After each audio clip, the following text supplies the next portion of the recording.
Bienvenidos, mis amados hermanos, a la serie Los 10 Mandamientos Bien Explicados. Gracias por escucharnos. Dios les bendiga. Soy el pastor Sergio López y les saludo desde Costa Rica. Continuamos hoy en esta serie con el noveno mandamiento. Éxodo 20:16 nos dice así: no hablarás contra tu prójimo falso testimonio. Es interesante que la versión Biblia ampliada en inglés lo traduce así: no harás falso testimonio, es decir, mentirás, ocultarás o manipularás la verdad contra tu prójimo, cualquier persona.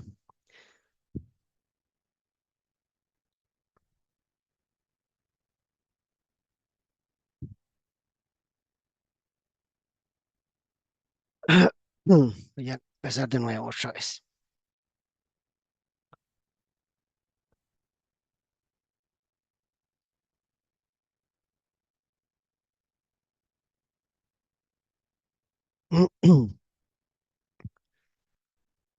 Bienvenidos todos a la serie Los 10 Mandamientos Bien Explicados. Soy el pastor Sergio López, les saludo de Costa Rica y les agradezco a cada uno de ustedes que nos esté escuchando. Que el Señor Todopoderoso les bendiga.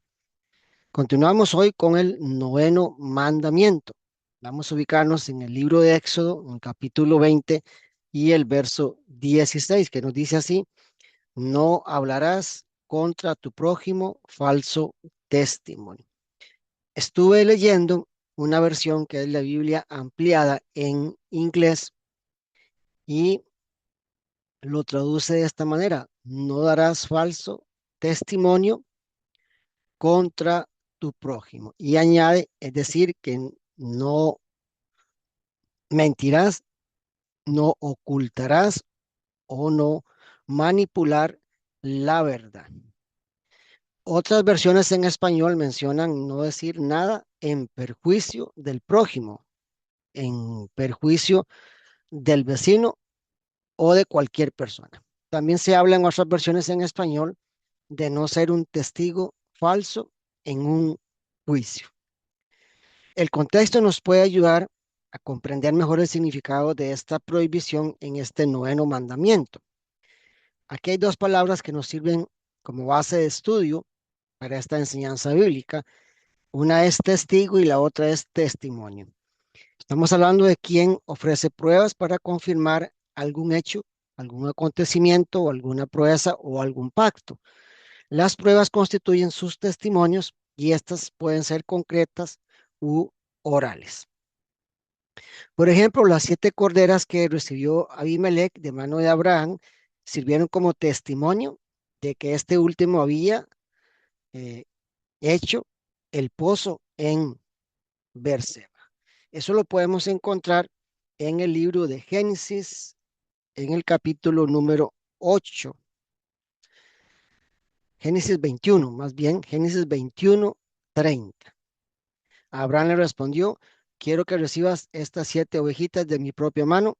Ellas serán la prueba o el testimonio de que este pozo lo abrí yo. También las piedras del majano de Labán sirvieron como testimonio o testigo de un hecho muy importante.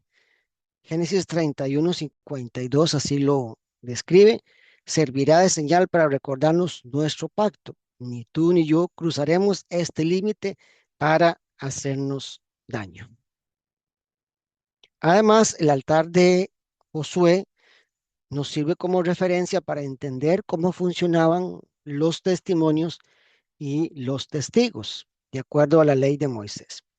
Josué 22:27 dice así: sino como una señal para ustedes y para nosotros, para que nuestros hijos sepan que servimos a nuestro Dios y que a Él presentamos nuestras ofrendas. De esta forma, los hijos de ustedes no podrán decirles a los nuestros: ustedes no tienen nada que ver con nuestro Dios.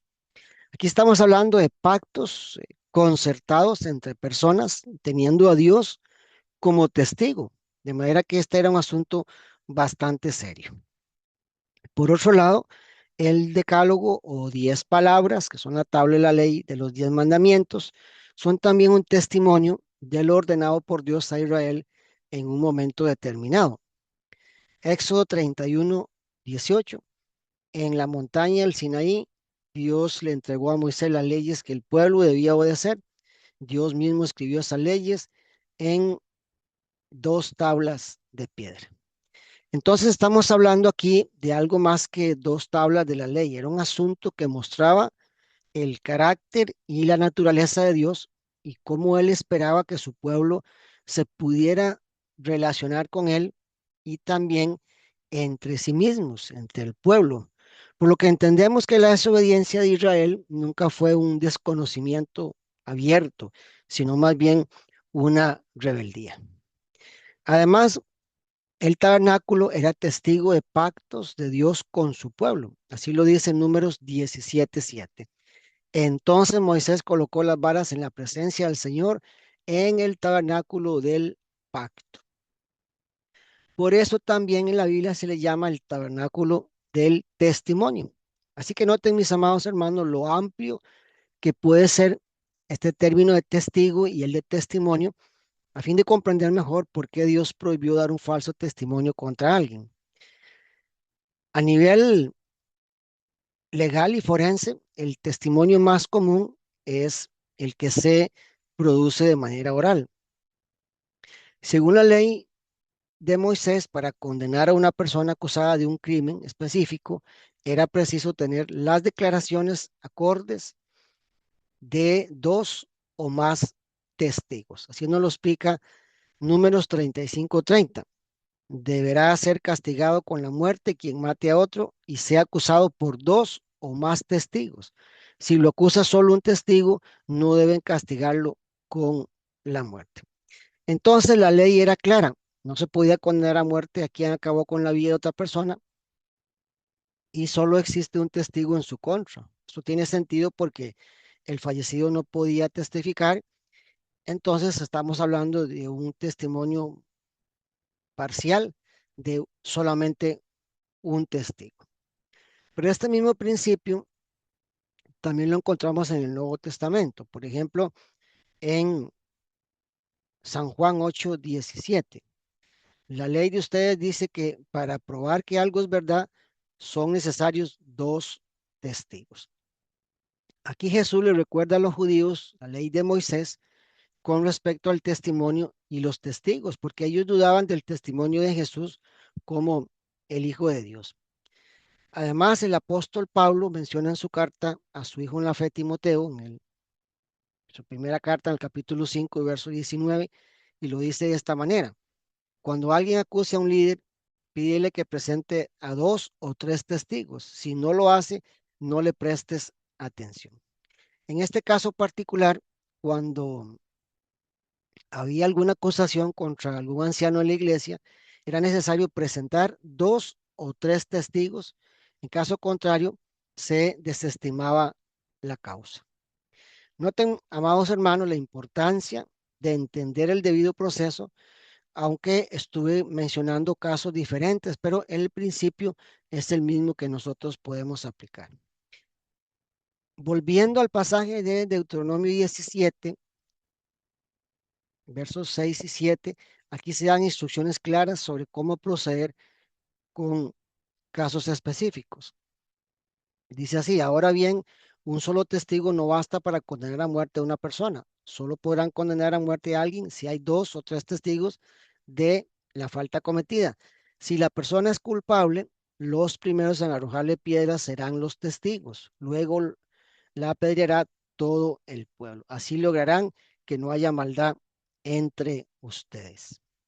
Se dan cuenta los procesos en los juicios que son prescritos en la Biblia. En este caso, si había dos o tres testigos de un homicidio, ellos serían los primeros en arrojarle las primeras piedras al culpable, según lo que estimaba la ley. Por otro lado, y para detallar más la prohibición de no dar falso testimonio contra alguien, debemos sin duda mencionar los testigos falsos. De hecho, según la Biblia y la ley de Moisés, debían sufrir la misma pena que hubiera correspondido al acusado en caso de que se descubriera que estaban mintiendo. A pesar de todo eso, parece que se volvió una práctica bastante común aun cuando estaba prohibido en la ley. Hay un caso particular que se registra en el libro de los Hechos, el capítulo 25 y el verso 7, que tiene que ver con el apóstol Pablo. Nos dice así: cuando Pablo entró en la corte, los judíos que habían venido desde Jerusalén comenzaron a acusarlo de hacer cosas malas, pero no pudieron demostrar que eso fuera cierto. Ustedes recordarán que Pablo fue acusado por los judíos porque no creían en su ministerio apostólico, ya que ellos aducían que no había estado eh, con Jesús como los otros discípulos. Entonces, hacían hasta lo impensable por desacreditarlo. En este caso, en la corte, algunos judíos lo acusaron, pero no pudieron demostrar que esas acusaciones fueran ciertas. Por otro lado, el testimonio va más allá del simple sentido forense e incluye una aprobación o un respaldo personal. Así como los judíos acusaron injustamente a Pablo, lo hicieron también con Jesús. No sé si usted se ha cuestionado el juicio contra Jesús, pero en términos legales no siguieron los procesos normales porque hubo manipulación, hubo mentira, engaño, soborno y por supuesto falsos testimonios. Pero preguntémonos, ¿no es cierto que esos mismos judíos del Sanedrín conocían la ley de Moisés? Por supuesto que sí, pero la usaban a su conveniencia, sobre todo para justificar sus tradiciones humanas. Quiero que me acompañe, por favor, a leer San Mateo 26:59, que nos dice así: y los principales sacerdotes y todo el concilio procuraban obtener falso testimonio contra Jesús con el fin de darle muerte. Si notan, mis amados hermanos, los sumos sacerdotes, los líderes religiosos de Israel y todo el concilio o la Junta Suprema Judía buscaron otros judíos para que hicieran declaraciones falsas contra Jesús para poderle dar muerte, ya que la ley romana prohibía crucificar a un condenado. Entonces, si los judíos no lo hacían así contra Jesús, sería como aceptar y reconocer que Jesús era el Hijo de Dios, porque por otro lado lo estaban rechazando. Así que no tenían forma de justificar una contradicción de esa magnitud. Y si somos más precisos, entonces el mismo Mateo nos registra que incluso por el temor de que Jesús resucitara, como lo predijo, maquinaron todo un plan malévolo eh, en, en contra de Jesús, del cual participaron también los romanos. San Mateo 26:60 nos dice: y no hallaron, a pesar de que se presentaron muchos falsos testigos, pero más tarde se presentaron dos de ellos. Pero no fue suficiente con sacar de contexto las palabras de Jesús para poderlo acusar y matar. Escuche bien lo que dice San Mateo 27, del 62 al 69. Vamos a leer por lo menos hasta el 66 para tener una mejor referencia. San Mateo 27, 62 al 66. El día siguiente era sábado, el día de descanso de los judíos. Los sacerdotes principales y los fariseos fueron a ver a Pilato y le dijeron: Señor, nos acordamos de que cuando ese mentiroso de Jesús aún vivía, dijo: 3 días después que me maten, voy a resucitar. Ahora sus discípulos pueden robar el cuerpo y empezar a decir a la gente que Jesús resucitó. Ese engaño sería peor que cuando él dijo que era el Mesías. Para que no pase esto, ordene usted que unos guardias vigilen cuidadosamente la tumba hasta después del tercer día. Pilato les dijo: ustedes tienen soldados a su servicio, vayan y protejan la tumba lo mejor que puedan. Entonces ellos fueron a la tumba y ataron la piedra que tapaba la entrada para que no se moviera. También dejaron allí a los soldados para que vigilaran.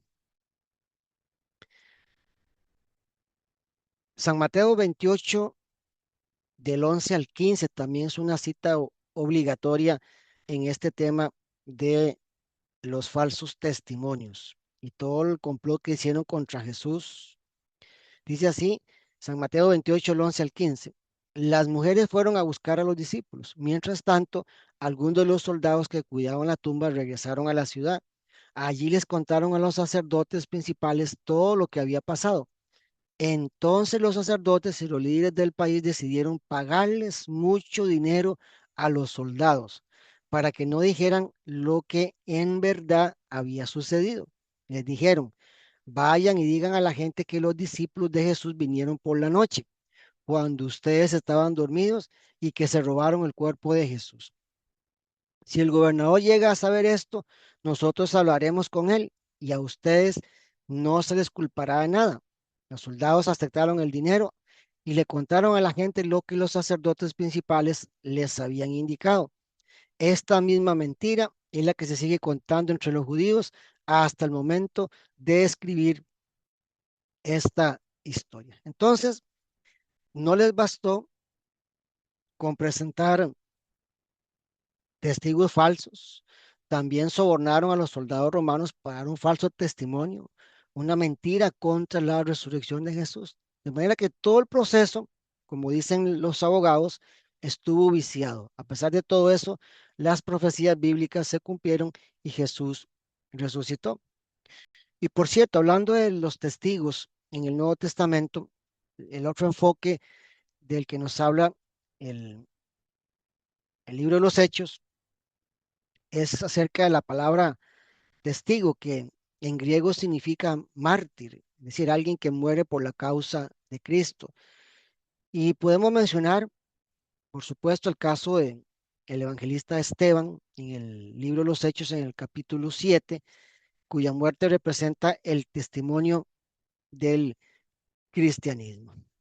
De todas formas, y a nivel general, no solo el Antiguo Testamento en la ley se prohíbe dar falso testimonio, también el Nuevo Testamento nos exhorta a no decir ni hacer nada que perjudique a otra persona, sea hermano en la fe, sea el prójimo, incluso un no creyente. Romanos 15, el 1 al 2, aquí el apóstol Pablo nos escribe una exhortación muy importante. Así que los que somos fuertes debemos soportar las flaquezas de los débiles y no agradarnos a nosotros mismos. Cada uno de nosotros agrade a su prójimo en lo que es bueno para edificación. Y siendo que el noveno mandamiento trata de amar al prójimo y no buscar dañarlo en ningún sentido, es que de manera general se nos exhorta a ayudar, edificar y promover la sana convivencia entre todos. Por eso Pablo dijo que el amor verdadero no hace mal al prójimo. Quizás muchos cristianos no den falso testimonio en un juicio, pero no dudamos que en la relación entre seres humanos es muy posible que se den situaciones de mentiras, murmuraciones, juicios sin fundamento, es decir, de que se hable mal del prójimo, lo cual representa un quebrantamiento al nuevo mandamiento de no presentar falso testimonio contra otra persona. Recuerden la gravedad de cometer tal pecado y sigamos los lineamientos de la ley de no admitir acusaciones sin tener al menos dos o tres testigos, que por supuesto se espera sean veraces en asuntos eclesiásticos y también en asuntos judiciales. Cuando hay amor de Dios en el corazón humano, no deberíamos preocuparnos por incumplir este nuevo mandamiento, ya que siempre vamos a buscar el bien de los demás. Hasta aquí, mis amados hermanos, esta serie, los 10 mandamientos bien explicados. Hoy con el noveno mandamiento, no harás falso testimonio contra tu prójimo. La próxima semana les espero para concluir con el 10.º mandamiento de no codiciar, que será igual de mucha ayuda para su estudio personal de la palabra de Dios. Me despido. Soy el pastor Sergio López de Costa Rica. Gracias por escucharnos y que Dios les bendiga.